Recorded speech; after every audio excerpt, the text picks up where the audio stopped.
بسم اللہ الرحمن الرحیم۔ آج 30 محرم میں ہم بتانا چاہتے ہیں محرم اور سفر میں کیا، تاکہ عام بچوں کو پتہ چلے۔ محرم میں مولا حسین اور کی شہادت، شہداء کربلا آقا علی ابن الحسین زین العابدین کی شہادت ہے۔ محرم غم کا مہینہ ہے، اور قبلہ محمد یارشد میرے جد فرماتے تھے استاد علماء، ایک قیامت تو کربلا میں آ گئی، اور سفر کا مہینہ اس میں مولا حسین کا چہلم ہے۔ چہلم کی زیارت مومن کی علامت قرار دی گئی۔ اس کے علاوہ سفر کا مہینہ دکھوں میں ہے۔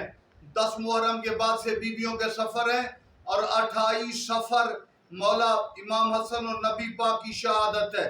تو یہ ہم آپ کو بتا رہے ہیں محرم اور سفر یہ دکھوں کا مہینہ ہے۔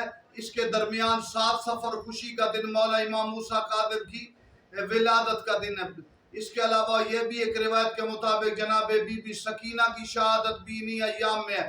لہذا محرم اور سفر کا احترام کریں، غم منائیں اور عظیم ذکر کریں، عبادت کریں۔